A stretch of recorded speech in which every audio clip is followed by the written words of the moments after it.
तो दो महत्वपूर्ण बातें विपक्ष की ओर से आज आई हैं। एक तो अफसरशाही हावी है, वो तो साफ दिखा कि मंत्री को बोलना था, अधिकारियों को रहना चाहिए, वो नहीं थे, हंगामा हुआ, वॉकआउट हो गया। दूसरी शिक्षा को लेकर भी बातें सामने आई, उस पर भी सही जवाब नहीं आया, जिसके कारण ये विवाद की स्थिति और हंगामा हुआ है। तो ये ऐसी परिस्थिति क्यों बन रही है सुनील जी? क्या तैयारी करके, होमवर्क करके नहीं आ रहे हैं मंत्री? राम राम, जय जोहर, जय छत्तीसगढ़। देखिए, विधानसभा का हम लगातार कार्यवाही देखते हैं और माननीय केदार कश्यप जी जो हैं, उन्होंने बहुत स्पष्टता से कहा है कि सब लोग वहाँ मौजूद थे। मोहन भाई, थोड़ा कहीं ना कहीं आप भी समझते हैं मोहन जी कि कभी हो जाता है कि कोई 1-2 मिनट आगे पीछे हो जाए, व्यस्तताएं रहती या कभी किसी और कारण से आसपास होंगे, लेकिन बहुत गंभीरता के साथ सारे विषयों को लेकर के मंत्रीगण हमारे जवाब दे रहे हैं, सरकार हमारी जवाब दे रही है।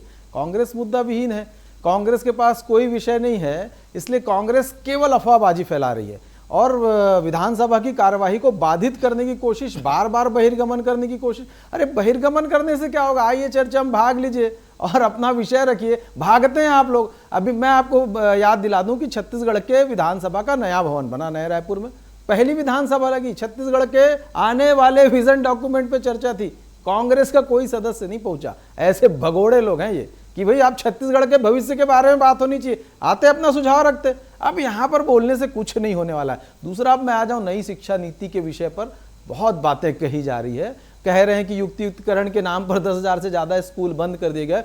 मेरी चुनौती है, चुनौती के साथ कह रहा हूं, एक स्कूल का नाम बता दे जो स्कूल बंद की गई हो, एक स्कूल का नाम बता दे। ये केवल भ्रम फैलाने की कोशिश है। देखिए, अभी जो युक्तियुक्तकरण हुआ है वो शिक्षक और छात्रों के अनुपात में जो अंतर था कि कहीं पर छात्र ज्यादा हैं, शिक्षक कम है, कहीं शिक्षक ज्यादा है, छात्र कम है, तो उसको एकीकृत किया गया, समानांतर लाया गया। दूसरा एक था कि एक ही प्रीमाइसेस में 3 स्कूल चल रहे हैं, तीनों का यूडाइस अलग अलग कोड है कि ये नीचे का अलग, ऊपर का अलग, प्राइमरी का अलग, मिडिल का अलग, हाई स्कूल का अलग, उसको एक किया गया है। बंद कोई स्कूल नहीं हुआ है, उसका युक्तियुक्तकरण किया गया। मैं तो बहुत चुनौती के साथ कह रहा हूं कि किसी स्कूल का यदि बंद हुआ, आपके पास कोई डेटा हो तो चुनौती स्वीकार करते हुए मुझे नाम बता दें, आप जो बोले। और दूसरा आपको बता दूं कि शिक्षा नीति आने के बाद कितना बड़ा आमूलचूल परिवर्तन हुआ। ये कह रहे हैं आत्मानंद स्कूल की प्री प्राइमरी को बंद कर देंगे।